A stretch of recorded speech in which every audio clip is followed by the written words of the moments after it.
Muy buenas tardes a todos y todas, eh, profesores, profesoras, estudiantes de pedagogía interesados en la educación y la divulgación de las ciencias, miembros de la CHEC.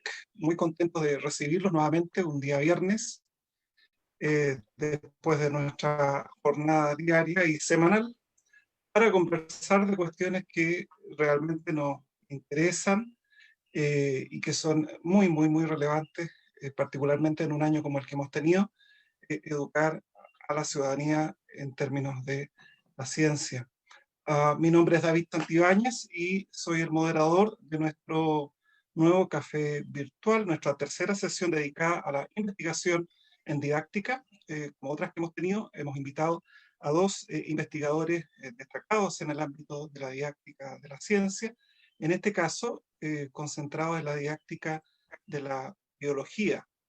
Eh, por un lado tenemos a Hernán Cofré, un viejo conocido nuestro, miembro desde el principio de la Sociedad Chilena de Educación Científica, uh, quien va a alternar su presentación con Antonia Larraín, nuestra invitada de honor. Probablemente no la ubican, pero la verdad es que está haciendo un aporte tremendo en lo que es educación científica y su vínculo con la argumentación. Voy a hablarle un poquito de ella cuando le corresponda. Vamos a partir con Hernán. Yo les cuento que, como en otras ocasiones, vamos a destinar 25 a 30 minutos para la presentación de cada uno de nuestros dos invitados, para lo van a utilizar sus propias presentaciones y al cabo de ese tiempo vamos a disponer de unos 30 minutos también para poder formular preguntas. La idea no es extendernos más allá de las 7:30 horas. Bien, así que vamos a partir con Hernán entonces. Sí, ¿no es cierto?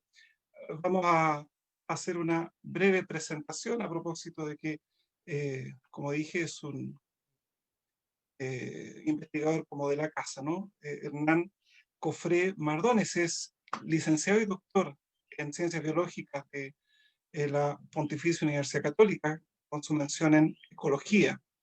Estuvo haciendo, y bueno, hasta hace poco, haciendo investigación en ecología terrestre, muchos aportes en el área de eh, los estudios de ecología terrestre, muchas publicaciones en roedores, aves acuáticas especialmente, y por estos avatares del destino, poco a poco se fue metiendo en el mundo de la educación, de alguna manera advirtiendo la necesidad que los investigadores, los científicos, se vincularan con lo que estaba pasando en las salas de clase. Quizá va por ahí.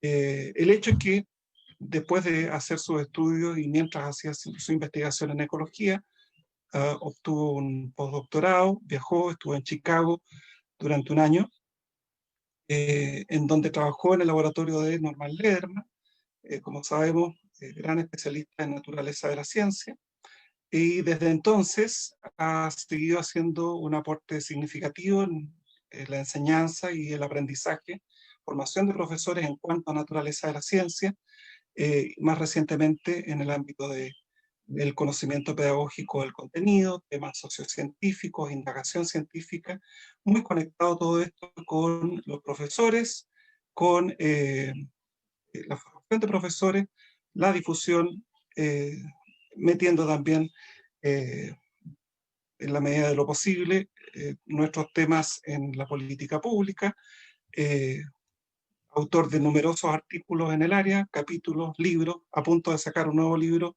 de didáctica de la genética y de la evolución, perdón por el spoiler, socio fundador de la CHEC, miembro de NARS, Cera, mi amigo y coinvestigador de tantos años. Un gusto tenerte acá.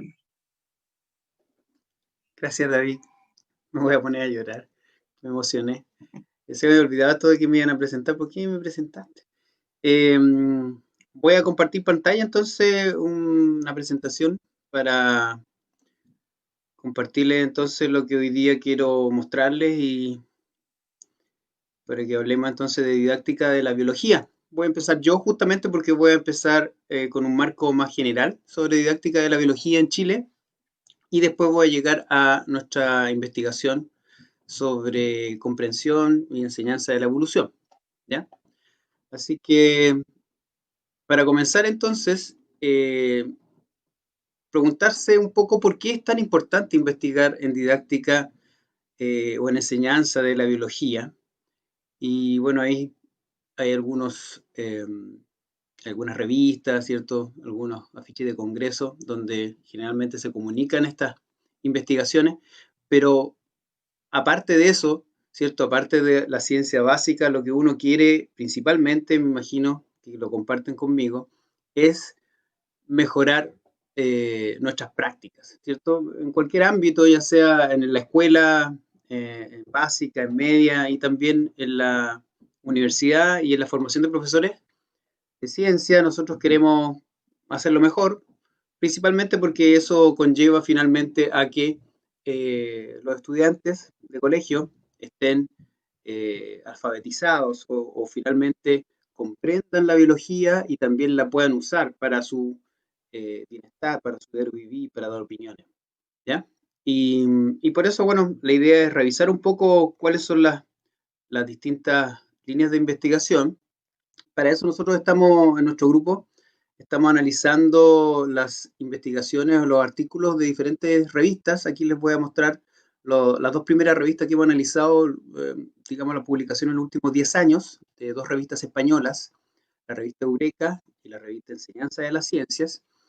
Y bueno, obviamente la mayoría de los artículos son de autores españoles, pero hay unos poquitos de autores chilenos, a quienes estoy ahí homenajeando con estas fotos. La mayoría de ustedes a lo mejor los conocen, son socios de la CHEC, por lo menos algunos de ellos. Y de todas maneras me llama la atención de que son 5 artículos, ¿no? Imagínense 5 artículos en dos revistas internacionales de habla hispana en más de 10 años. Entonces, eh, si bien es importante y si bien también hay publicación en otras revistas, esto nos dice que nos falta mucho todavía por crecer, así que esa es la buena noticia, digamos, que hay mucho por hacer, ¿ya? Y el otro análisis que les voy a mostrar simplemente, porque no quiero extenderme mucho en esto, es un poco las líneas o los temas de investigación en términos de contenidos, ¿ya? También hemos hecho el trabajo un poco en investigar o ver cuáles son los temas dentro de la didáctica, pero ahora solamente les voy a mostrar los contenidos y dentro de los contenidos se ve que hay una cierta tendencia de que hay algunos temas más publicados en Eureka que en Enseñanza de la Ciencia, pero dentro de eso los temas de ecología, medio ambiente, de salud y enfermedad, de biología humana y de evolución y genética son algunos de los más importantes. Y justamente quiero unirlo con eso en términos de mostrar lo que hemos hecho en los últimos, yo diría, casi 10 años, 8 o 7 años, con un grupo importante de investigadores, profesores, colegas, sobre enseñanza y aprendizaje o comprensión de la evolución, ¿ya? ¿Qué sabemos entonces sobre enseñar y aprender de evolución de acuerdo a lo que nosotros tenemos primero como experiencia, ¿cierto? Como profesores, en general nosotros, cuando digo nosotros, estoy hablando principalmente de David Santibáñez, que está aquí con nosotros, Claudia, que está por ahí, Juan Jiménez, Paola, y muchos más, digamos, Paola Núñez, estudiantes de pregrado, de posgrado, que han colaborado y que han participado en diferentes proyectos, principalmente Fondes y otros. Bueno, lo primero que hicimos en el 2013 fue describir un poco las preconcepciones o las ideas sobre evolución en estudiantes de carreras de biología. Y el 2016 ampliamos esta muestra también a estudiantes de pedagogía en biología y a profesores de biología.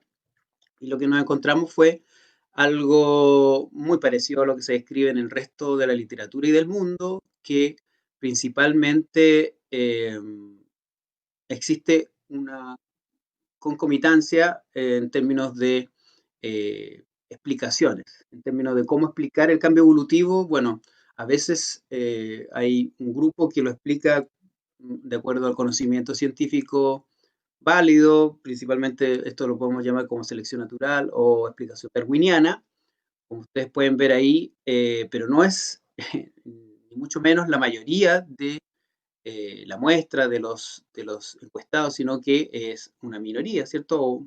Cerca del 20% de los profesores de aula y menos del 10% de los estudiantes universitarios. Mientras que más del 20-25% de las explicaciones que nos dan ellos o del grupo que contestó este cuestionario sobre evolución da ideas o explicaciones que tienen que ver con la necesidad o la teleología, ¿ya?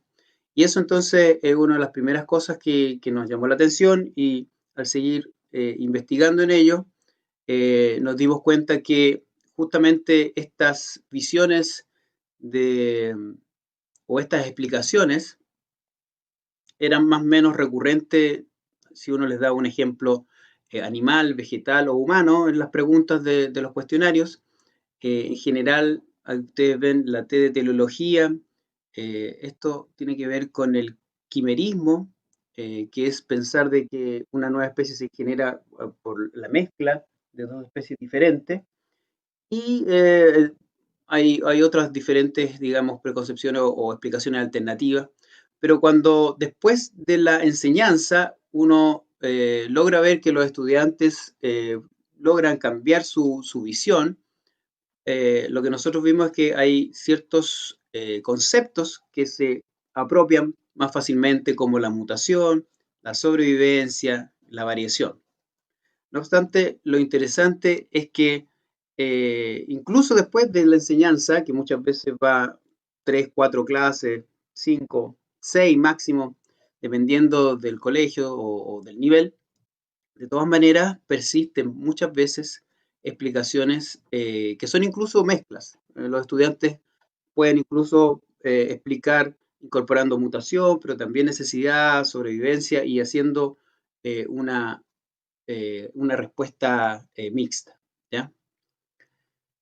Por lo tanto, lo que nos quisimos preguntar también fue cómo se iba desarrollando esta explicación que daban los estudiantes y lo que estamos haciendo ya en varias tesis, en varios ejemplos, en varias aulas, es justamente seguir en varios tiempos. Aquí tenemos el tiempo 1, que es el pretest, donde, por ejemplo, este estudiante explicó el cambio evolutivo principalmente por necesidad, pero en el tiempo 2, que es la primera clase, el tiempo 3 y el tiempo 4, que son, imagínense, solamente 3 clases, eh, él ya va incorporando ciertos conceptos, ¿cierto? Como les mostraba antes, mutación, variación, y algunos de estos conceptos se repiten y se relacionan entre sí. En la explicación, generalmente la sobrevivencia está relacionada con la mutación o la variabilidad.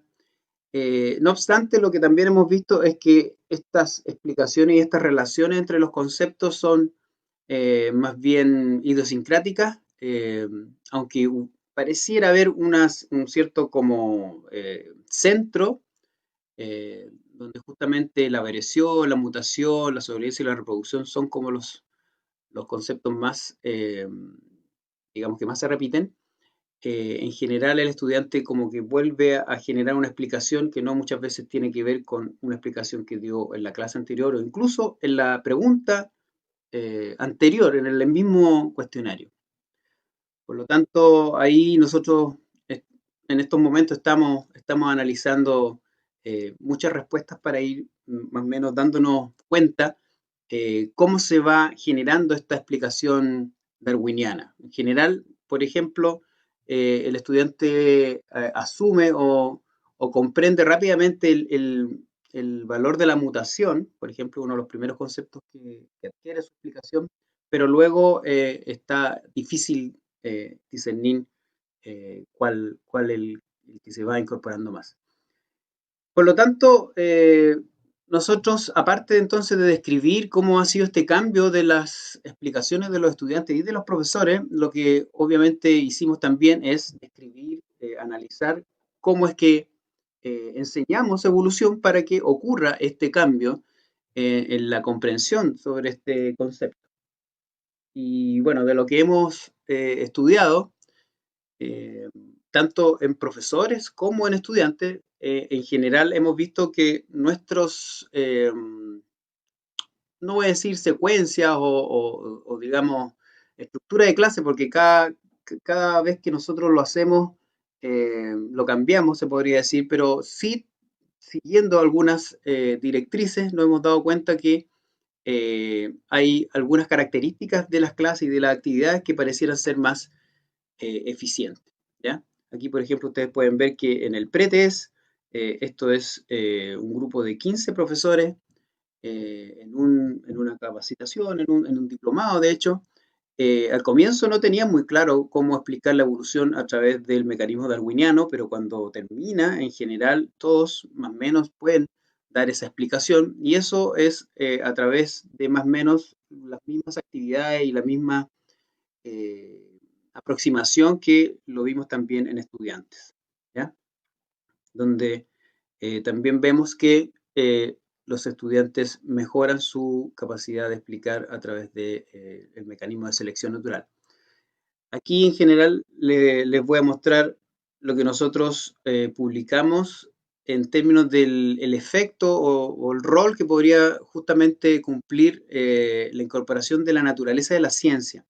En general, el aporte de la naturaleza a la ciencia va por el lado de aclarar el concepto de teoría, que generalmente en evolución es como el único contenido que usamos, la palabra teoría, en biología.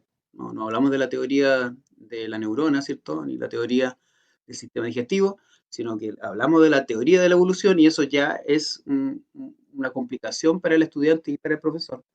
Y lo que nosotros hemos visto que justamente aquí tenemos dos grupos, sin naturaleza de la ciencia, con naturaleza de la ciencia. El con naturaleza de la ciencia aumenta la aceptación de la teoría de la evolución y también mejora el número de conceptos correctos o conceptos científicos que incorpora en su explicación, ¿ya? Eso principalmente. Y la segunda cosa que nos sirve mucho el incorporar, o que nosotros hemos visto de que nos sirve incorporar la naturaleza en la ciencia, es a través de el reflexionar sobre las evidencias que hay de la evolución. Y por lo tanto, nuestras actividades que hemos desarrollado nosotros y que después compartimos con los profesores que participan, siempre tienen que ver o incorporan análisis de datos o al menos discusión de datos, de patrones reales, de ejemplos reales de evolución. Aquí entonces les voy a los minutos que me quedan, no sé si alguien me va a avisar cuando me quede algún tiempo, pero me da la idea que estoy más o menos bien. De repente Más bien, avísenme más bien.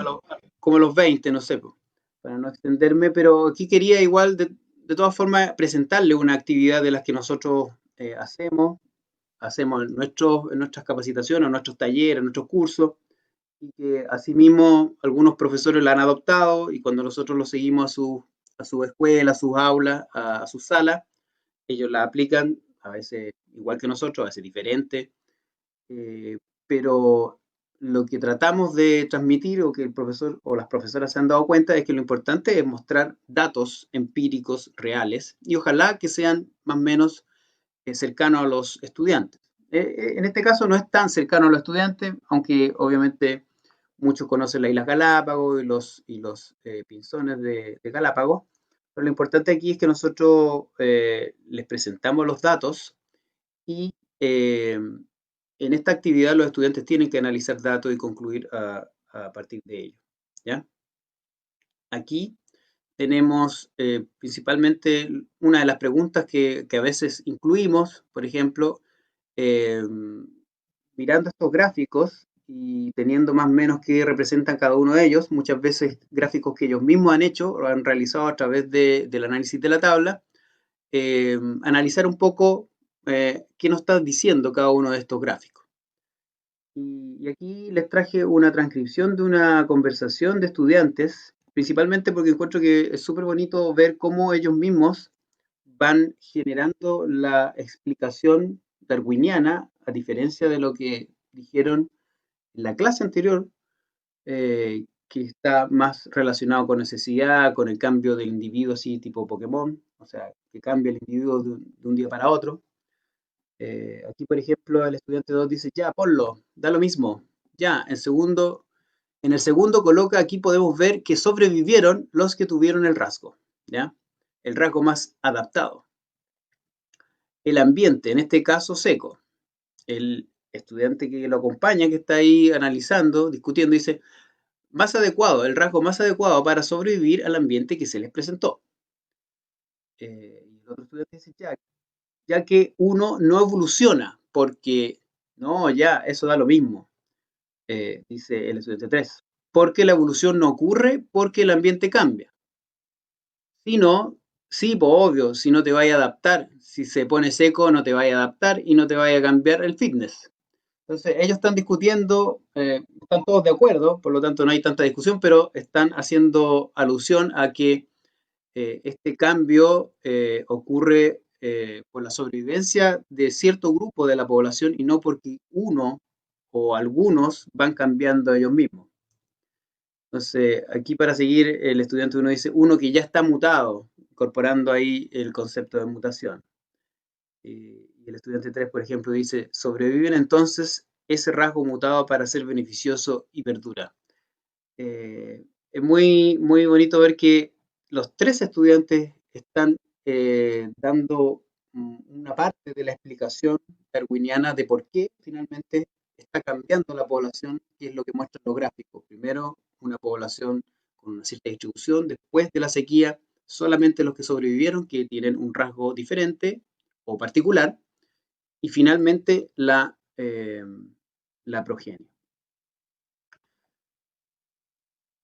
Aquí también les quiero mostrar lo que nos contaron estos mismos chiquillos en la entrevista y cuando les preguntamos qué actividad o parte de la clase fue la más relevante para tu aprendizaje. Y en general ellos apuntan a varias partes de la clase, algunas de ellas o las más recurrentes, los gráficos, el analizar datos. Aquí, por ejemplo, este estudiante dice, en general, todas las actividades fueron con la misma metodología, se dan cuenta de eso, y todas esas funcionaron. Cuando compartí con mis compañeros, aclaramos la idea, y puede que ahí fue cuando internalicé o entendí la materia. Entonces, ver cómo los estudiantes ellos mismos se dan cuenta de la importancia de la interacción, de discutir, de analizar datos, y aparte también de el video que generalmente nosotros ocupamos o ocupan los profesores, eh, que justamente tanto asociado al video o acá esta otra cita, da la señal de lo importante de ver o corroborar que existe evolución. Aquí dice, debido a que hay científicos que se han especializado en eso y han trabajado durante mucho tiempo encontrando cosas y sus argumentos son fuertes. Eso me marcó mucho. Muchos de ellos decían de que en realidad no sabía que existía esto de la evolución real, y muchos también nos dijeron en la entrevista que lo que más les costaba era esta parte de lo azaroso de las mutaciones. Ellos todos que pensaban que las mutaciones eran para algo y que así cambiaban, digamos, y que eran porque uno mutaba. Para terminar entonces, lo que hemos generado en términos de la experiencia con los profesores, que obviamente eh, nosotros trabajamos con ellos, aprendemos junto a ellos, eh, dos de las profesoras que han trabajado más tiempo con nosotros, más de 5 años, nos cuentan lo importante para su propia reflexión y su propio aprendizaje. Y una de las cosas que ambas destacan es que nosotros generalmente replicamos, hacemos las mismas actividades con ellos antes, las discutimos, las analizamos, y finalmente ellos dicen que las vivencian. O sea, esta misma actividad que yo les mostré es la actividad que nosotros presentamos en los talleres, en los cursos, y entonces muchas veces se las presentamos, no sé, 5 o 6 actividades y después en sus propios cursos ellos eligen o ellas cuál usar. Y lo otro es que cuando justamente los seguimos, los acompañamos en sus clases, encuentran muy, muy importante el obtener evidencia, el verse, el observar las grabaciones, el tener acceso a la respuesta de los estudiantes, lo que ellos dicen, etcétera. Eso también encuentran que es muy importante. Solo quisiera destacar aquí una de las citas de una de las profesoras que dice: finalmente te das cuenta de que tienes que preocuparte más por tener evidencia del aprendizaje de tus estudiantes y que tiene que haber más y mejor retroalimentación clase a clase. Algo que a veces se nos olvida. Eso, en general, para cerrar, solamente el spoiler que les da David, estamos a punto de sacar un libro sobre todo lo que hemos realizado en estos casi 10 años, y aquí les presento a muchos de los coautores de capítulos de este libro. Bueno, por supuesto, Ángel Espotón, un biólogo evolutivo y genetista muy importante en Chile, que es uno de los editores junto a Claudia Vergara, y bueno, todos quienes están aquí, todas y todos que han contribuido a todo lo que hemos aprendido, ¿ya? Estudiantes de pre y de post y profesores con los que hemos trabajado.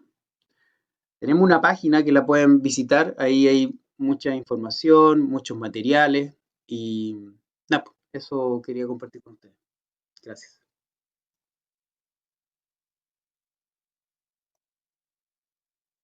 ¿Hay alguien ahí todavía, no?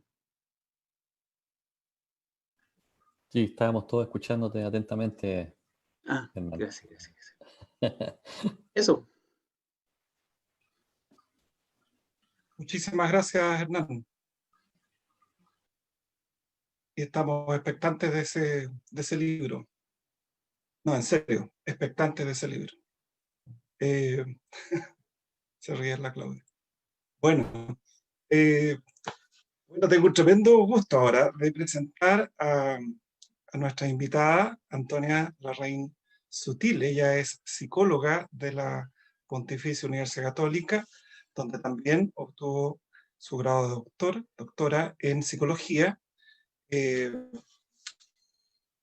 También un postdoctorado en la Facultad de Educación, nada menos que en la Universidad de Cambridge, en UK, en donde trabajó específicamente la argumentación y la educación científica. Bien, desde su línea de investigación le ha interesado en particular el pensamiento reflexivo, la subjetividad, la naturaleza de las ciencias humanas, esta relación compleja entre el lenguaje, el discurso y el pensamiento, así como el desarrollo de herramientas metodológicas que permitan pesquisar todos estos procesos. Últimamente ha estado incursionando de manera muy decidida, muy entusiasta, creo yo también, en el mundo del aprendizaje, del desarrollo del pensamiento y el pensamiento público docente. De esa manera, de manera reciente, ha desarrollado varios proyectos que nos hacen comprender esta complejidad en la sala de clase de manera muy similar a como lo veíamos, me parece a mí, con Hernán,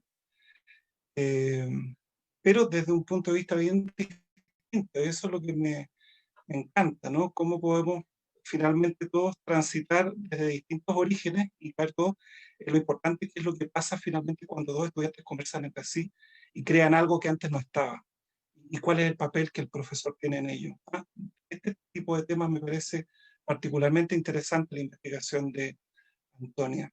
Tiene decenas de artículos en revistas indexadas a su haber, varios capítulos de libro, y en el último artículo que al menos a mí me llegó y que tuve el privilegio de leer, hay un claro interés también en la enseñanza de la evolución. Ella es presidenta de la Sociedad Internacional de Psicología Teórica y actualmente es la directora del doctorado en psicología de la Universidad Alberto. Bienvenida, Antonia, un privilegio tenerte esta tarde con nosotros. Muchas gracias, David, muchas gracias a todos los que están aquí compartiendo con nosotros. Gracias por la invitación, a Hernán y a todos los que organizan esta instancia. Como David les contaba, yo no soy profe, tampoco soy bióloga o o tengo ni una formación de origen en ciencias naturales, y soy psicóloga educacional, y de ahí he investigado desde hace varios años ya en temas de enseñanza y aprendizaje de las ciencias, y desde hace poquitos años estoy investigando en enseñanza y aprendizaje de la teoría de la evolución. Así que un poco mi aporte aquí para proponer ciertas ideas para que después podamos discutir y pensar es un humilde aporte a esta comunidad, como decía David, desde cierta perspectiva que quizás puede ser un poco diferente. Básicamente yo he trabajado el tema de la argumentación y desde ahí me interesé por el tema de la enseñanza y el aprendizaje de las ciencias, ¿ya? ¿Y por qué? Porque la argumentación es un proceso discursivo y lingüístico que está íntimamente ligado con el pensamiento reflexivo, ¿ya? Y cuando yo empecé a investigar esto, yo hice mi doctorado en temas de argumentación y pensamiento, y cuando empecé a mirar la investigación empírica en educación, me di cuenta muy rápidamente que el ámbito educativo que más rápido, o sea, que donde había más trabajo en términos de la importancia de la argumentación era la enseñanza de la ciencia. Y tiene mucho sentido porque la argumentación entendida como una práctica discursiva en la que sostenemos puntos de vista, defendemos puntos de vista, evaluamos críticamente puntos de vista controversiales, ¿no es cierto? Es una práctica fundamental de la ciencia, de la construcción de la ciencia y también de la biología.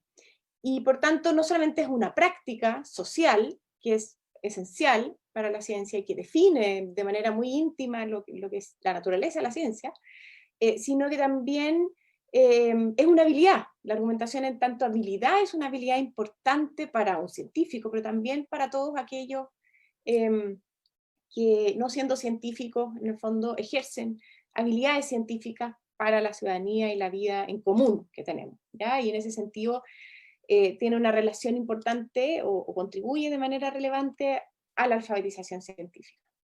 Yo siempre cito esto que escuché en una conferencia el año pasado a Jonathan Osborne, que es un investigador en la ciencia de la ciencia, y que estudia en temas de argumentación desde hace un tiempo, y él decía, bueno, que la historia de la ciencia puede ser vista como la historia de argumentos, ¿ya? Y básicamente, ¿por qué? Porque la visión del mundo que sostiene la ciencia es frecuentemente tan diferente al sentido común, que esto lo encuentro muy bonito, que en realidad lo que hace la ciencia es construir argumentos y persuadir entre sí, persuadirse a la comunidad, pero también persuadirse a los políticos y al resto de las personas que esos argumentos se sostienen, ¿ya? Y en ese sentido, y bueno, acá hay algunos ejemplos, ¿no? O sea, es decir, por ejemplo, el hecho de que hemos evolucionado de otros animales, que las enfermedades son causadas por organismos que no somos capaces de ver a simple vista, que nos parecemos a nuestros padres porque nuestras células tienen mensajes codificados químicamente en el núcleo respecto a cómo reproducirse, o que el cambio climático es causado por la acción humana. Es decir, todas estas ideas son muy contraintuitivas. Y en realidad el proceso a través del cual llegamos a aceptar estas ideas, que en el inicio son ideas locas, son procesos de argumentación social y en el fondo involucran la construcción de un argumento. Y en ese sentido, Osborne dice la historia de la ciencia puede ser vista como una historia de ideas locas y de errores, ¿ya? Y desde ese punto de vista, y esto es bien clave para toda la idea que va a cruzar la presentación, y desde el punto de vista del aprendizaje de la ciencia, entender los errores, entender en el fondo las ideas locas y por qué estas ideas están o no están equivocadas, es igualmente importante que entender por qué las ideas que hoy aceptamos, bueno, las aceptamos, ¿ya? Y entonces saber en qué estamos equivocados y por qué es igual o quizás más importante para el aprendizaje de ciencia y para el pensamiento científico que saber qué es lo que parece aceptable y por qué. Y ahí esa es como una idea o una primera idea respecto al tema de la relación entre argumentación y ciencia, ¿ya? Ahora, desde el punto de vista del aprendizaje de la ciencia, uno podría identificar como dos grandes dimensiones, ¿ya? O sea, como cuando hablamos de argumentación hablamos de muchas cosas. De hecho, todos los estudios de argumentación han sido tradicionalmente estudios de la lógica formal, y entonces hay muchos estudios de la filosofía en argumentación, y hablar de argumentación no es hablar de una sola cuestión. Y aquí solo como para ponerlo en común, yo estoy pensando que hay como dos grandes dimensiones de la argumentación para el aprendizaje en ciencia. Hay una dimensión que es dialógica o dialogal, y hay una dimensión epistémica, ¿ya? En términos de la dimensión dialógica, tiene que ver con que la argumentación es una práctica, involucra el ejercicio de una práctica de construir argumentos y contraargumentos, que en el contexto de la ciencia tiene que ver con argumentos y contraargumentos para construir conocimiento científico, ¿ya? Y en el contexto del aprendizaje de la ciencia tiene que ver con argumentar y contraargumentar para reconstruir el conocimiento científico. Entonces, en ese sentido, tiene una dimensión dialógica e involucra el ejercicio que se hace entre más de una persona típicamente, o sea, hay un ejercicio social, ¿ya? Y ahí está el tema de la interacción entre pares, pasa a ser y se va convirtiendo en algo muy importante. De hecho, yo cuando empecé a investigar esto, estaba muy interesada en la interacción entre docentes y estudiantes, era lo que más me interesaba, y fui progresivamente a ir centrando cada vez más en la interacción entre estudiantes, ¿ya? Y en esa dimensión dialógica aparece de manera muy clara, como vamos a ver, como la importancia de la discusión. Y ahí hay como una línea de decir, aquí lo importante es ejercer, en el fondo, la práctica de discutir posiciones diferentes, ideas distintas respecto a los asuntos que estamos tratando de aprender, ¿ya? Y desde ese punto de vista, la argumentación involucra, por una parte, el proceso de elaborar razones para sostener mi punto de vista, a la vez que, ¿no es cierto?, elaboro razones para debilitar la visión alternativa. Entonces, en ese sentido, un proceso dialógico, porque una pieza de discurso se dirige a varias cosas a la vez, ¿ya? O sea, a la vez que yo quiero apoyar mi punto de vista, discuto el del otro. Y por otro lado hay una dimensión epistémica que probablemente es la dimensión que más o que tradicionalmente más se ha investigado en la investigación en ciencia, que tiene que ver con en el fondo como los criterios para construir un buen argumento científico, que también son muy importantes en el conocimiento científico. O sea, no es solamente discutir y argumentar, sino que hay una dimensión a través de la cual vamos desarrollando cierto conocimiento, cierto saber respecto a cómo identificar un argumento bueno, científicamente hablando, o un mal argumento. Y eso ha sido foco de mucha investigación en la ciencia de la ciencia. Ya es decir, el tema de articular en el fondo la evidencia disponible con las conclusiones. Y ahí ambas dimensiones son importantes en la participación que uno podría identificar en por qué la argumentación podría ser relevante para el aprendizaje en ciencia, ¿ya? Y en esa dimensión epistémica uno puede identificar que el argumento tiene un argumento tiene una estructura relativamente simple. O sea, hay una conclusión que está sostenida por ciertas premisas, que a su vez pueden estar sostenidas por sus premisas, ¿no? Y en esas premisas y subpremisas, la evidencia, en el caso de un argumento científico, ¿no es cierto?, la evidencia tiene un lugar importante, ¿ya? Y como vamos quizás a ver más adelante, cuando los estudiantes argumentan en un contexto de reconstrucción de conocimiento científico, no todos los argumentos son científicos, y esto es algo que hemos discutido con Hernán también. Es decir, hay argumentos que a veces no son científicos, y son buenos argumentos, porque un buen argumento, no todos los buenos argumentos son argumentos científicos, en un contexto de aprendizaje, ¿ya? Y eso también es importante, pero los argumentos científicos evidentemente son relevantes, y la estructura más básica que uno identifica de un argumento científico, y esto es basado en el trabajo de la Catherine McNeil y colegas que han trabajado muchísimo en esto, es en el fondo la idea de que hay una conclusión que tiene que estar sostenida por evidencia y que se relaciona, y que en el fondo hay una evidencia que se relaciona con la conclusión con un proceso de razonamiento. Vamos a ver un ejemplo un poquito más adelante. Entonces un poco el desafío aquí es como doble. Es como, por una parte, ¿no es cierto?, tenemos que lograr eventualmente, para que los estudiantes puedan reconstruir el conocimiento científico, que vayan aprendiendo a construir argumentos científicos, ¿cierto? Pero para lograr que vayan construyendo argumentos científicos, que vayan siendo capaces de articular evidencia con conclusión a través de procesos de razonamiento pertinentes y válidos, necesitamos la dimensión dialógica. O sea, decir, el ejercicio de la argumentación es una condición fundamental para el desarrollo de la habilidad de construir argumentos, no solamente de construir, también de evaluar, que eso es muy importante, ¿no es cierto? O sea, y para la vida ciudadana hoy en día es fundamental. Entonces, en ese sentido, estas dos dimensiones se relacionan, y desde el punto de vista de la enseñanza, tenemos yo creo, la enseñanza de la ciencia y en biología en este caso, hay que poner atención a la dimensión dialógica en el aula, porque sin la dimensión dialógica, la dimensión epistémica evidentemente es más, se escapa un poquito más, ¿ya? Entonces tenemos estas dos dimensiones, tenemos el proceso como de argumentar para aprender, y por otro lado tenemos el desafío de aprender a argumentar, y todo esto también lo tenemos en términos de enseñanza, enseñar a argumentar para aprender, y enseñar a aprender a argumentar, o a enseñar a argumentar. Y estas cuestiones están relacionadas, o sea, hay evidencia que muestra que efectivamente, hay mucha evidencia que muestra que cuando los estudiantes argumentan entre sí, comprenden mejor el conocimiento científico. Y también hay mucha evidencia, bueno, harta evidencia que muestra, y en general es buena evidencia, que cuando los estudiantes también argumentan entre sí, van desarrollando competencias de argumentación, que después son competencias que se pueden usar a nivel individual, ¿no? Que un estudiante después los puede usar en la escritura argumentativa o en sus discusiones con otros también, ¿ya? Y entonces en ese sentido uno ve que la argumentación de alguna otra manera está como en la esencia de lo que es el aprendizaje en ciencia. Si entendemos que el aprendizaje en ciencia involucra como 3 tipos de saberes, como por una parte un saber de teorías y conocimiento científico. Por ejemplo, nosotros vamos a hablar ahora de la evolución, en términos de evolución, bueno, la noción de selección natural, y en el contexto de la noción de selección natural, noción de variación intraespecie, la genética, ¿no es cierto?, la noción de mutación. O sea, hay distintos campos ahí, a propósito de la teoría de la evolución, de conocimiento que es importante que un estudiante pueda comprender.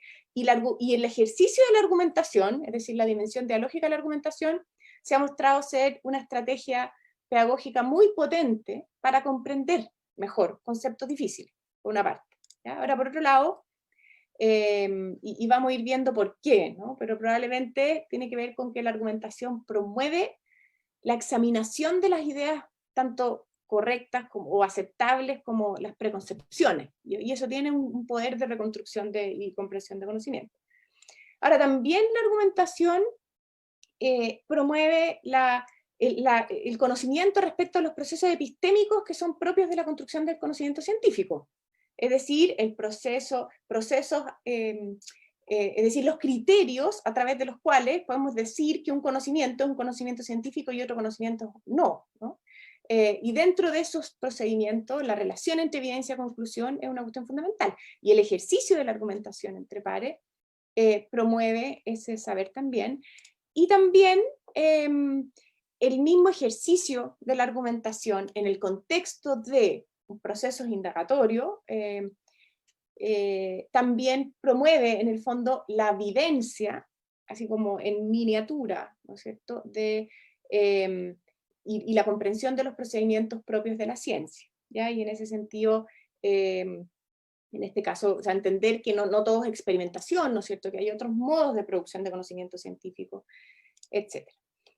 Ahora, algunas consideraciones bien cortitas antes de contarles un poco la investigación que les quiero ofrecer para su reflexión y discusión. Esta idea de la argumentación para aprender tiene varias cosas que son medias raras, ¿ya? Lo primero es que efectivamente hay una cuestión como con la dimensión dialéctica, o sea, la discusión es clave. No es lo mismo que 2 estudiantes se pongan a co-construir un argumento sin discusión, a que discutan, se opongan su idea, ¿ya? La oposición tiene un efecto que tenemos muchas ideas de qué puede ser, pero no necesariamente sabemos realmente qué está detrás, que tiene un efecto muy impactante en realidad. Lo otro es lo que se ha descrito como una cuestión que se llama fracaso productivo, ¿ya? Que es como que de hecho no es tan importante que los estudiantes cuando argumentan construyan explicaciones correctas. Lo que predice más el aprendizaje es que discutan mucho. Y eso, incluso cuando los estudiantes no llegan a ideas correctas, y esto se ha descrito no solamente en ciencia, en otras disciplinas, cuando los estudiantes no llegan a ideas correctas, por alguna razón aprenden más, ¿ya? Es como que no importa que cuando discutan, no incorporen las ideas canónicas o aceptadas. Lo que importa es que exploren muchas ideas. De hecho, hay evidencia que muestra que mientras más ideas aparezcan en una discusión, más aprendizaje hay. Entonces eso también es como raro y en el fondo va dando más elementos para pensar.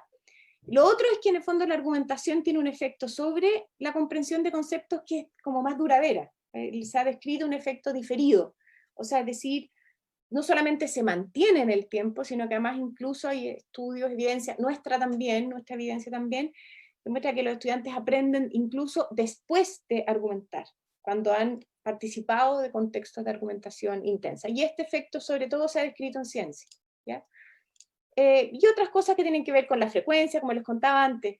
En la literatura de enseñanza de la ciencia hay un foco muy importante en la calidad de la construcción de la explicación. Hay un foco muy grande de que se construyan buenos argumentos. Pero la evidencia muestra que es muy importante que se argumente harto. No importa tanto si la calidad es muy buena. Y entonces más es mejor. Y se requiere ojalá un ejercicio sostenido en el tiempo, y de alguna manera el tema que yo les decía antes del esquema argumentativo, de la representación que los estudiantes van desarrollando de qué es un buen argumento, o sea, cuál es el esquema de la relación entre conclusión y premisa, y en el fondo cómo diferenciar una evidencia que sostiene o no sostiene una conclusión, es una cuestión que hay que ir integrando progresivamente, ¿no es cierto?, en estos ejercicios más dialógicos. Entonces la pregunta es si es que todo esto que más o menos se ha visto en distintos enseñanzas de distintos contenidos, funciona para aprender la teoría de la evolución, y es como la pregunta que nosotros nos hicimos, y principalmente porque la mayoría de la evidencia de la relación entre argumentación y evolución, que hay buena evidencia, no mucha, pero hay buena evidencia, supone que ha habido aprendizajes previos, porque cuando tú estudias evolución en docentes o en estudiantes universitarios, con muy alta probabilidad, no completo, porque sabemos que no todo el mundo aprende evolución en la escuela, pero hay una probabilidad que hayan tenido procesos de instrucción formal antes.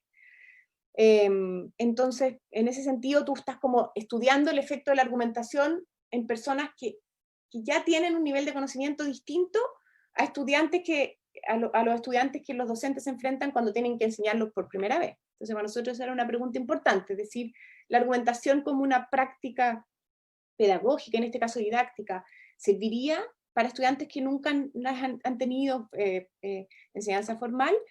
Y bueno, y además funciona con niños más chicos, que no necesariamente estudiantes universitarios o docentes en formación, ¿ya? Entonces nuestras preguntas eran, bueno, ¿es posible enseñar un contenido tan complejo como el de la evolución, a propósito que involucra la articulación de distintas teorías, promoviendo la argumentación en estudiantes, aun cuando no se les haya enseñado previamente? Y luego también nos quisimos preguntar si es que era mejor un formato de argumentación colaborativo o individual. Y eso porque evidentemente el trabajo individual tiene una presencia muy importante en la enseñanza, en los colegios, y pensamos que quizá el problema no era el formato, sino que era el uso de la práctica de la argumentación. Y de hecho en la literatura de argumentación y ciencia hay harto investigación que se focaliza en el fondo como en el aprendizaje de la escritura, o sea, como de la construcción de argumentos escritos. ¿Ya? Entonces, súper cortito les cuento un poco el estudio.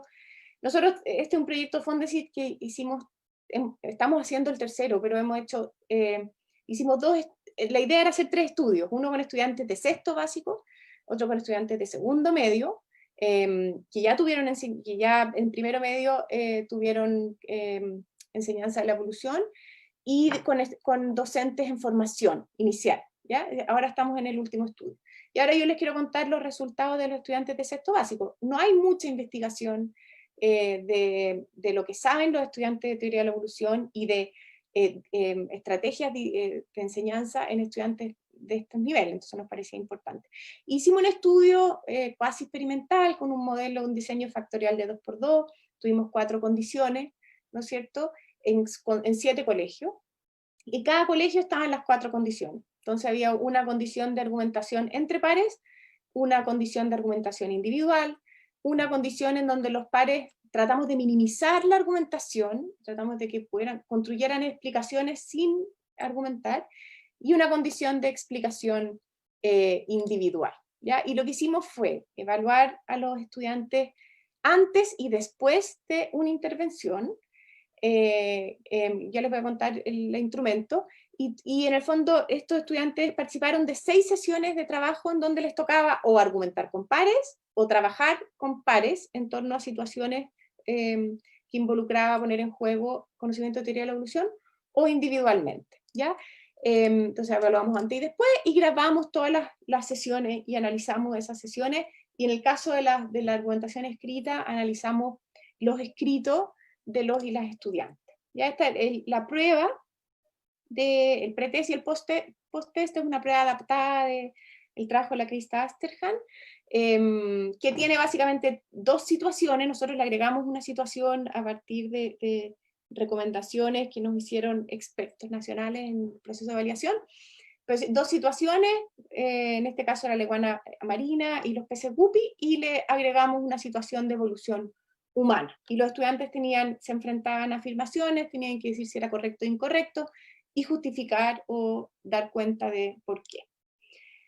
Nosotros en las sesiones les mostrábamos un video introductorio, y después en cada sesión había un video muy, muy introductorio de 1 minuto, era como para aglutinarlos un poco, y después les presentábamos ciertas situaciones como la que está aquí, ¿no? Es decir, bueno, un poco lo pueden leer, pero distintas situaciones, y ellos tenían que, en las condiciones argumentativas, tenían que elegir alternativas, los hacíamos elegir alternativas, y en las condiciones no argumentativas les pedíamos que explicaran lo que había sucedido, ya en esta. Entonces había situaciones con cortas de cola de ratón, en este caso mosca y fungicida, ¿no es cierto?, el tamaño del pico en estas aves iwi, etc. ¿Y qué es lo que encontramos? Primero, en términos de preconcepciones de los estudiantes, fue interesante mirar que efectivamente no es muy distinto a lo que está reportado en estudiantes mayores, lo que es interesante, porque eso quiere decir, lo que es interesante porque son preconcepciones que incluso están reportadas con estudiantes después de procesos de enseñanza. Eso quiere decir que hay, en el fondo en general, poco cambio, en general, ¿no es cierto?, en la enseñanza, si uno lo mira en términos globales, de las preconcepciones, y efectivamente, a propósito de lo que decía Hernán, aparece como las cuestiones más difíciles, el tema de las mutaciones por azar, la comprensión de, todos los estudiantes aceptan que hay información que se hereda, pero hay un grupo importante que piensa que se hereda aquello que es funcional a la sobrevivencia, y que se hereda lo que se aprende, ¿no? Y efectivamente hay un grupo de estudiantes que explica el origen de los cambios desde el punto de vista de la necesidad. ¿Ya? Entonces hay presencia de ideas alternativas que son interesantes. Muy pocos piensan que no se transmite información de una generación a otra, pero hay estudiantes, incluso hay estudiantes que piensan que los organismos de una misma especie son todos iguales, ¿ya? Bueno, ahí yo les puedo mandar un artículo que recién está aceptado, si el que le interese tener más detalles, se lo mando. Y esto fue interesante también, que cuando miramos las explicaciones de los estudiantes aparecieron cosas que a mí me parecieron relevantes, como que no las había leído, no sé si son tan novedosas, pero, por ejemplo, cosas que son importantes de relevar, que es que hay una confusión que no es tan loca entre la evolución biológica y la evolución histórica, ¿ya? O sea, decir, a propósito, sobre todo el caso de evolución humana, aparece mucho la idea de que en el caso de la evolución, de esta idea en el fondo, del rol de la tecnología, del rol de la ciencia, en la pérdida, era un caso de pérdida de pelo, ¿no?, de los humanos. Entonces el rol de la tecnología, el rol de la ciencia, no solamente aparece el tema del cambio voluntario, que eso sí está reportado, sino que esta idea de como cuestiones como civilizatorias, en el sentido de las decisiones tecnológicas, de los inventos, tienen un impacto en la evolución biológica. Y ahí nosotros nos preguntábamos como qué importante es como articular la enseñanza de la evolución con la enseñanza de la historia humana, ¿no? Es decir, en historia se pasa la historia humana desde ¿no es cierto?, los primeros, desde los Australopithecus o antes, los Neandertal, etcétera, hasta la actualidad. Y efectivamente en esa narrativa, la voluntariedad, en el fondo la invención de las herramientas, son importantes para explicar los cambios históricos, ¿no?, que hemos tenido como sociedad. Entonces, esa confusión me pareció interesante. Para la enseñanza de la psicología es súper interesante, porque las explicaciones de los procesos psicológicos predominantes son explicaciones que en el fondo tienen que ver con procesos de evolución biológica, pero en los procesos psicológicos están atravesados por evolución histórica también, ¿no? Es decir, por los procesos de invención de herramientas, la cultura, etc. Eso me parecía interesante, y lo otro que me parecía muy interesante era el tema del cambio climático. O sea, parece muy fuerte esta idea de que el cambio climático en el fondo, o sea, como la confusión respecto a qué es el cambio climático, como explicando mucho de la evolución biológica, a propósito de la extinción, de los cambios, etc. Entonces también ahí era importante como darle un lugar, ¿ya? Y desde el punto de vista de la argumentación, ahí hay ¿cómo se llama esto? Una oportunidad enorme, voy a tratar de hacerlo súper rápido lo que queda, pero una oportunidad enorme porque uno diría, para diseñar una enseñanza a través de la argumentación de la evolución, una de las cosas fundamentales tendría que ser poner a discutir esas preconcepciones. O sea, decir, en el fondo, diseñar problemas en los cuales uno pusiera en juego esta confusión de evolución histórica y evolución biológica, se discutieran esas ideas, se les considerara como sensatas, se examinaran y se clarificaran. Y lo mismo con respecto al cambio climático, ¿no? La estructura curricular que tenemos como que no favorece eso, pero un poco yo con estos resultados decía esto, como que está diciendo de poner a discutir esto, de hacerlo un objeto de la reflexión y el pensamiento. Ya, bueno, esto ya lo estaba diciendo. Y lo otro es la confusión, perdón, de las escalas, también en lo mismo, ontogenética y filogenética. O sea, aparecían cosas como las personas envejecen, ¿no? Y eso también es importante, o sea, discutir las escalas.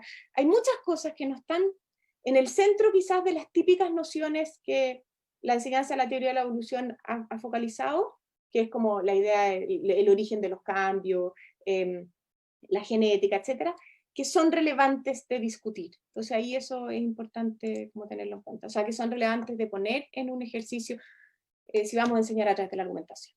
Bueno, pero respondiendo un poco la respuesta fundamental que teníamos nosotros, la argumentación promueve la comprensión de la teoría de la evolución cuando no hay instrucción previa, que no era menor, y nuestra respuesta, la respuesta que tenemos, bueno, los datos igual tienen una serie de problemas, yo lo estoy todavía examinando harto, hay harto dato perdido, y las típicas cosas que enfrentamos quienes investigamos de esta manera, pero lo que aparece sistemáticamente es que efectivamente la argumentación de los estudiantes predice el aprendizaje. Y estos estudiantes, y nosotros lo hicimos de adrede, no tuvieron instrucción en ninguna etapa antes de la evaluación post. Y no lo hicimos así porque pensamos que la instrucción no es relevante. O sea, la instrucción es muy importante para poder aprender la teoría de la evolución. Es imposible que los estudiantes la reconstruyan solos. Pero lo que sí muestra es que la argumentación tiene un rol preparatorio que puede ser súper importante, antes de que el docente consolide, en el fondo, organice, ¿no es cierto?, clarifique, él o la docente. Y entonces, bueno, ¿cómo es posible una cuestión así? Para mí esto es una locura, es lo que me encanta este tema, es muy loco esto. O sea, ¿cómo es posible que estudiantes que no le han enseñado discutan cualquier idea y de alguna otra manera, en el fondo avancen en su comprensión, al menos avancen en términos de disminuir las ideas alternativas y de aumentar los conceptos canónicos en sus explicaciones, ¿no? Y por eso quería mostrarles súper cortito, con esto termino, un video para que en el fondo miren el tipo de proceso que está involucrado en el aprendizaje que estamos conversando. Perdón, voy a es que no sé si es que... No, a ver, veamos. Debe pensar. No, señor, yo creo que... ¿Se escucha? Perdón, ¿se escucha? Ya, voy a partir de nuevo entonces. No, señor, yo creo que no sería así como la cama. Ahora cada uno de ustedes escoger una alternativa que les parezca más aceptable y fundamentar su respuesta a partir del video. Yo creo que el papá va a querer que nos corten la cola, y por eso va a tomar esa evolución de que nos crezca la cola. Para mí va a ser malo si no tiene cola, porque una forma, yo creo que es como de orientación para los ratones. Si tú le quitas una pata a un perro, la que la mantiene pierde la cola. Sí, pues y además, toma el ejemplo, si una persona la atropellan y queda sin brazo, el hijo van a hacer con brazo o sin brazo. Un brazo, pero... No,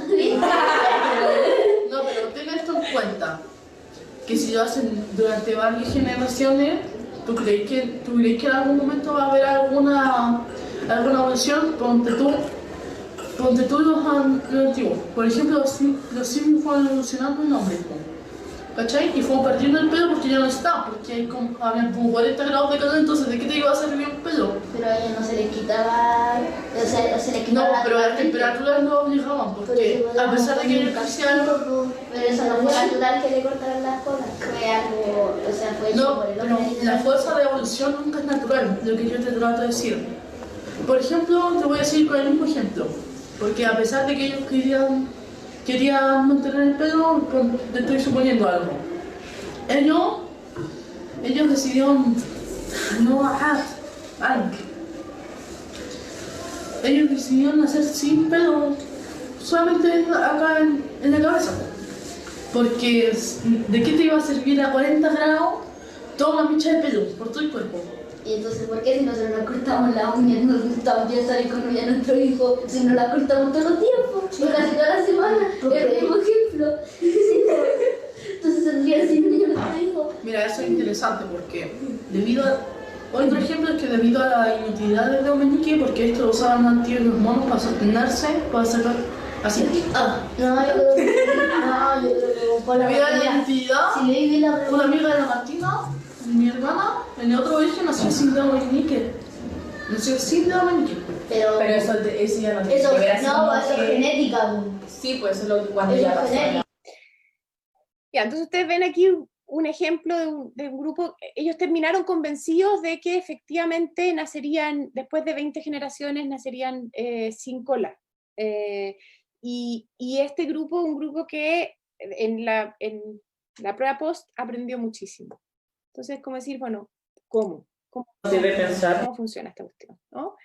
No, y eso es un poco a propósito del ejemplo de antes, es decir, son argumentos, ustedes ven ahí, hay argumentos que no son, uno diría, bueno, no son directamente científicos, porque son argumentos basados en evidencia de la vida cotidiana, lo que yo decía antes, pero bueno, son argumentos que de todas maneras funcionan en los contextos en que ellos están discutiendo como buenos argumentos, ¿no? Y que en todo caso, que te permiten, si tú analizas después en clase completa, etcétera, ir dándole un lugar a estos argumentos en términos de qué es la evidencia, cuál es el razonamiento y cuál es la conclusión, ¿ya? Entonces, como para ir terminando, básicamente lo que nosotros pensamos con estos datos es que la argumentación tiene un efecto en la comprensión de la teoría de la evolución, en el sentido que te deja más sensible para la enseñanza, y ahora nosotros estamos investigando en segundo medio con estudiantes que ya han tenido enseñanza, porque promueve la producción, elaboración, evaluación y consideración de distintas ideas y preconcepciones, y de alguna manera va generando la posibilidad de pensar esas preconcepciones,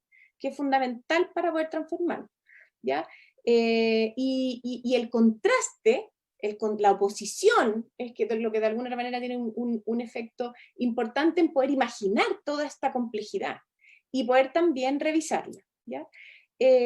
Y bueno, cuando hay evidencia, y eso es un poco a propósito de lo que dice, nosotros no les entregamos evidencia para las discusiones, pero evidentemente cuando los estudiantes tienen en su poder evidencias que les permiten ir decidiendo y construyendo sus conclusiones, eso va dirigiendo sus conclusiones en la dirección del conocimiento canónico. Muchas veces estas discusiones dejan a los niños como metidos, y entonces los niños después buscan información, o les preguntan a sus profesores, y eso también impacta en su aprendizaje. Entonces, efectivamente, la consolidación del docente, la docente es súper necesaria, pero la argumentación tiene un lugar cuando va antes. Entonces no se trata como de enseñar y ponerlos a argumentar después. Aparentemente es mejor dejarlo antes. Entonces un poco esas son las conclusiones, se las voy a dejar ahí, pero fundamentalmente diríamos, en base a los datos que nosotros tenemos, aparentemente sería una buena idea incorporar el ejercicio de la argumentación para enseñar la enseñanza de la evolución. Eso, muchas gracias. Muchas gracias, Antonia. Realmente muy, muy interesante la presentación, te la agradecemos. Creo que las dos presentaciones están muy bien articuladas también, nos permiten hablar a varios niveles, tanto del foco particular del aprendizaje de la evolución, como testimonio de cómo se puede hacer investigación en aprendizaje y en didáctica de la biología. Así que, súper bien. Hemos, durante la presentación de ambos, recopilado algunas preguntas y vamos a partir de las preguntas más específicas que tienen relación precisamente con lo que acabamos de escuchar. Y luego unas preguntas más generales que habíamos recopilado desde el formulario que se mandó para la inscripción. Así que vamos a partir como de atrás para adelante. Hay una pregunta dirigida a Antonia respecto a la argumentación, ¿no? Pero voy a leer tal cual, Antonia. Es Ainhoa Marzal, quien pregunta, en relación a las dimensiones de la argumentación como práctica discursiva, ¿qué aspectos podrían ser incorporados? ¿Qué aspectos podría ser incorporada en la dimensión pedagógica? Considerando que los profesores deben diseñar y gestionar situaciones argumentativas para el aprendizaje de los estudiantes. ¿Me escuchaste, Antonia? Sí. Y no sé si entendí bien la pregunta, ahí Ainhoa puede reaccionar a lo que yo voy a decir, pero a ver, yo creo que básicamente la idea de la dimensión dialógica y el ejercicio de la argumentación, o sea, si es que eso tiene un lugar en el aprendizaje, implica necesariamente transformar las tareas, en el fondo, no solamente como los objetivos, o sea, incorporarlo desde el punto de vista del objetivo formativo, sino que además hacer una pega de diseño de tareas, y sobre todo de transformación curricular. Porque lo primero que tiene que pasar para que haya argumentación es que hayan ciertas condiciones. La argumentación no se da de manera tan fácil. Tiene que haber algo que argumentar. Y normalmente el currículum trae el conocimiento como algo que ya está dado. Y simplemente tiene que ser como aceptado, ¿ya? Y eso es un desafío muy grande para los profesionales, para los docentes, en el sentido de tener que transformar esos temas en controversia. Lo primero que hay que armar son problemas. Y esa es como no sé si para allá iba la Ainhoa, pero esa es como yo creo que el primer desafío, y es como la dimensión más curricular. Y luego hay una dimensión en la gestión, ¿no? O sea, por una parte tenemos que tener problemas, y luego yo creo que hay una cosa que es muy fundamental, que es que tenemos que incorporar mucho más la interacción entre pares. Tenemos que darle mucho más tiempo a la interacción entre pares. Por eso yo les contaba, yo al principio no partí investigando en eso, después me fui metiendo cada vez más, ¿ya? Y eso no quiere decir que el profesor no tiene un rol fundamental, él o la profesora, pero el tiempo lo tenemos que redistribuir. En ese sentido hay un diseño como de la cuestión más, un diseño pedagógico en términos de la organización temporal, que es relevante. Y luego la gestión, o sea, por ejemplo, la supervisión de un trabajo en grupo, o la gestión de una intervención de un estudiante también involucra una dimensión que es relevante de atender. Es decir, necesitamos ser mucho más tolerantes con no dar las respuestas correctas, con discutir profundamente ideas que parecen muy, muy, muy incorrectas. O sea, tenemos que, en el fondo, hacer ciertas movidas en temas de la gestión pedagógica para que la argumentación pueda darse, ¿ya?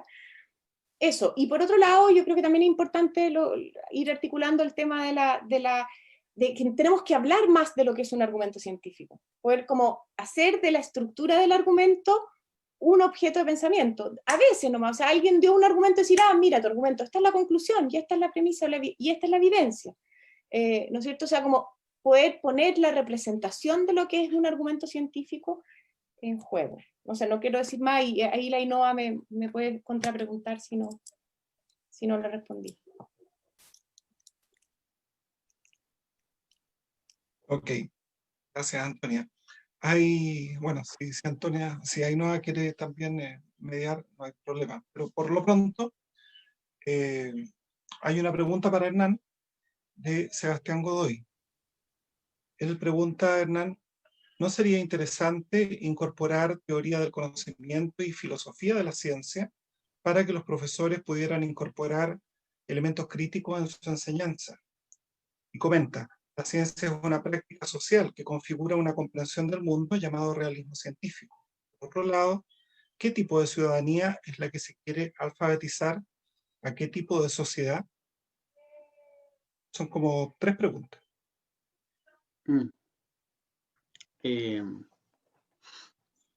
Sería interesante. Yo creo que, bueno, dependiendo, nosotros por lo menos en la Católica del Paraíso, tanto en el pregrado como en el posgrado, digamos en el magíster, intentamos incorporar aquellos elementos que está sugiriendo ahí Sebastián. Yo creo que es interesante porque justamente un poco lo que decía Antonia, se va combinando esto de justamente no solamente trabajar los contenidos que vienen ya prescritos, sino que meterse un poco en cómo se generaron esos conocimientos y cuál es el rol de la argumentación, de la evidencia en ellos, digamos, en la creación, en la mantención. Sí, totalmente de acuerdo. Ok, gracias Hernán. Luego hay preguntas que son más generales en relación a la didáctica o a la investigación en didáctica, que puede ser para cualquiera de los dos. Por ejemplo, Claudia Hinojosa pregunta a propósito de todo lo que ha pasado este año, pero no de la perspectiva de lo que ha pasado en la sala de clase enseñando a la evolución o cualquier temática, sino de la perspectiva del investigador. ¿Cuáles han sido las principales dificultades para hacer investigación en tiempos de pandemia? En este caso en didáctica, en donde estamos bastante obligados a meternos a las salas de clase, a hablar con profesores que están especialmente agobiados eh, por todo lo que ocurrió. ¿Cómo lo han resuelto ustedes? Si es que lo han resuelto. Perdiendo datos. No, que conteste el Antonio primero. Pero sí, Eh, es un desafío. No, yo creo que, o sea, primero yo creo que no se ha resuelto y hay que efectivamente entender que no es la prioridad y que hay que bajar las expectativas y eso. Este año a mí me ha tocado trabajar con profesores en formación inicial, entonces no he tenido que trabajar directamente en aula. Creo que si hubiera tocado trabajar en aula como otros años, porque prácticamente todas mis investigaciones son directamente en aula y trabajar con profes, hubiera sido extremadamente difícil. Entonces, no sabría decirte cómo lo resolví. En formación inicial ha sido entender que va a ser menos, que tenemos que acotar lo que queremos preguntar y en el fondo repensar la situación de manera que además para ellos también sea productivo y relevante. No sé, porque si no, tampoco los datos van a tener mucho sentido en un contexto tan como de sobrevivencia. Por nuestra parte, de hecho, hemos seguido a 2 profesoras, o hemos acompañado a 2 profesoras y ahora vamos a empezar a acompañar una tercera en un contexto que es, claro, totalmente diferente al esperado y ha sido súper interesante, ha sido un aprendizaje súper grande tanto para la profesora como para nosotros en términos de que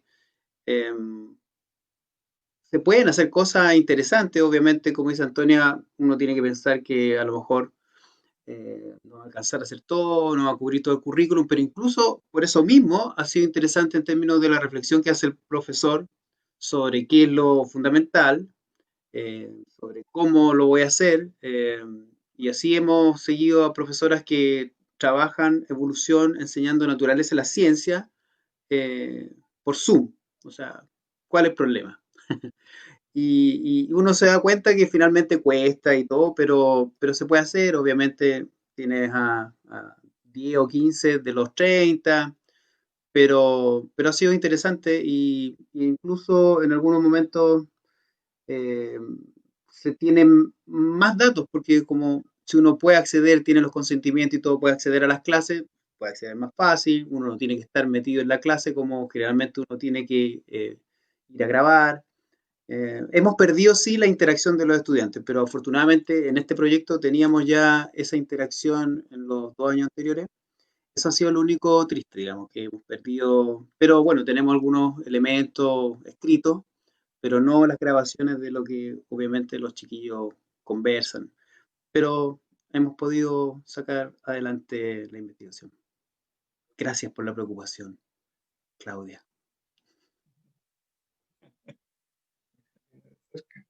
Bueno, oye, volvamos a argumentación. Hay dos preguntas como relacionadas.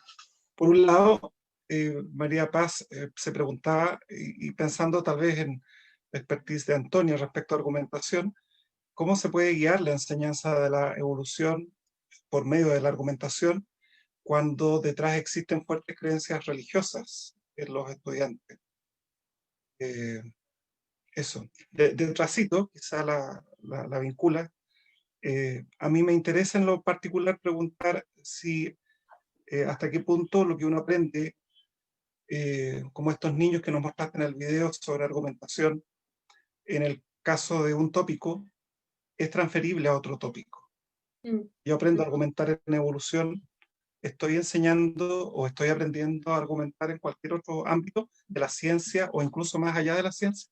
No sabría, María Paz, darte una respuesta a eso. Yo creo que, yo creo que nosotros en Chile tenemos niveles que por ahora de religiosidad que son menores, y a propósito de los mismos datos que nosotros tenemos de la aceptación de teoría de evolución, o al menos, no sé si religioso, pero del tema de aceptación de teoría de la teoría de la evolución, que son menores que reportados en otros países.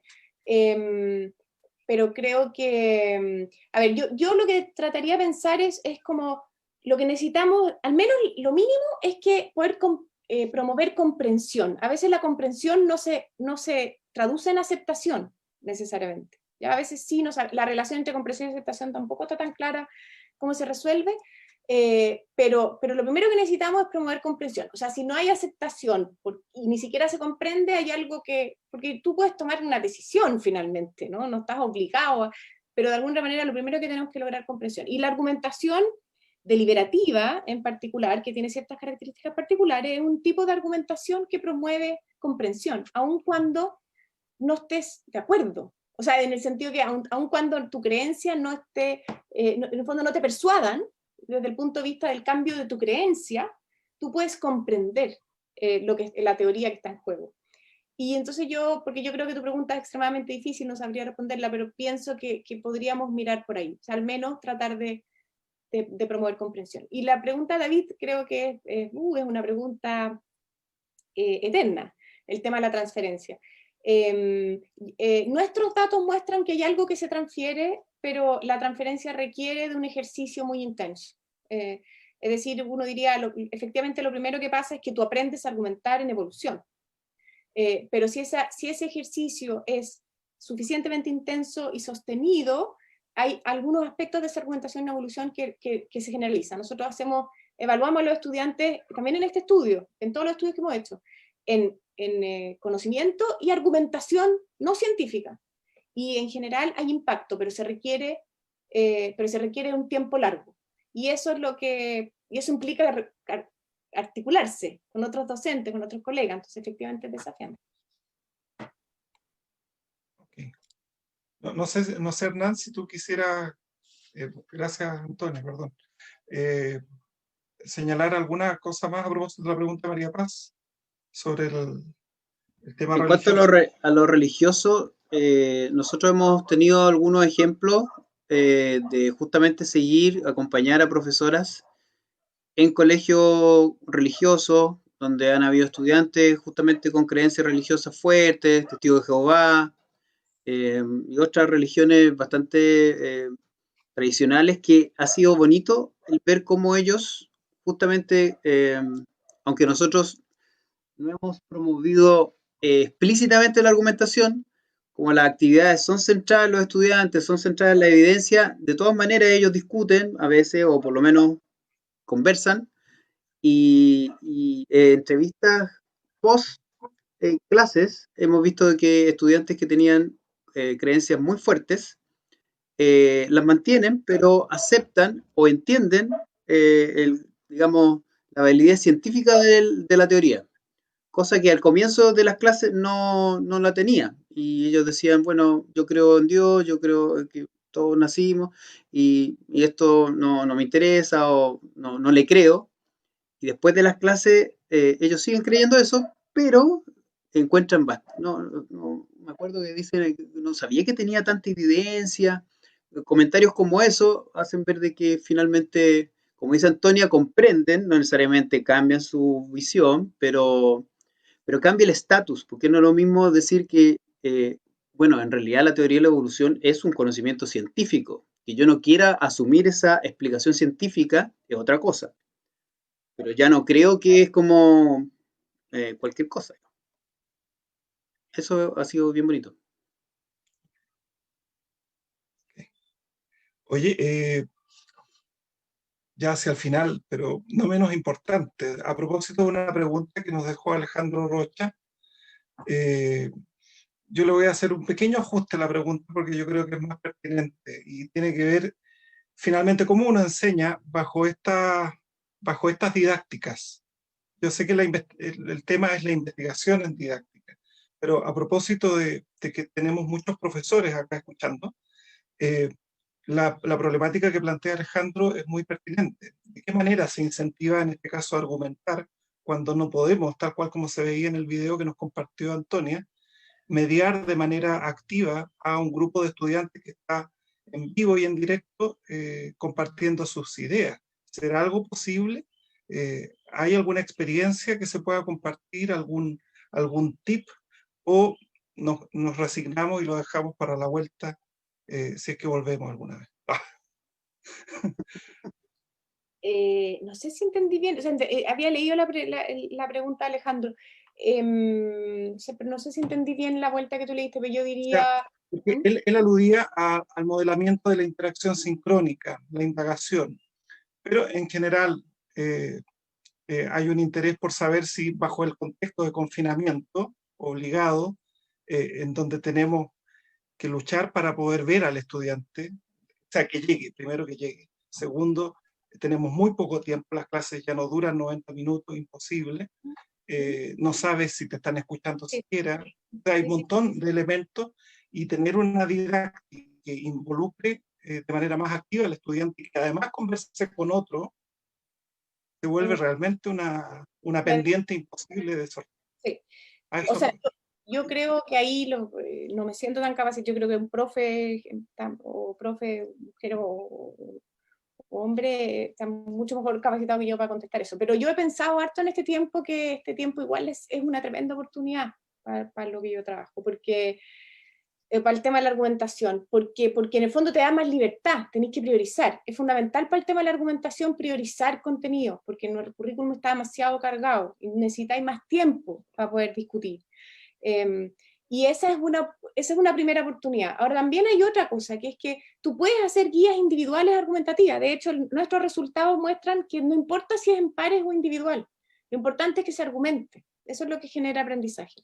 Entonces, las guías, tú también podrías hacer situaciones en donde tienes problemas, transformas, haces unos problemas, promueves en el fondo la argumentación y la contraargumentación con uno mismo, con el propio estudiante, y ahí yo les puedo mandar al que se interese las guías con las que nosotros trabajamos. Es decir, les decimos un argumento, después, ¿por qué la otra idea que no elegiste podría tener razón? Entonces yo he pensado que eso por una parte es una bonita cosa. Y por otro lado, también otra bonita cosa es pensar, efectivamente el tema de la conexión es una gran limitación, pero pensar que tú les puedes mandar los trabajos para que los hagan entre ellos.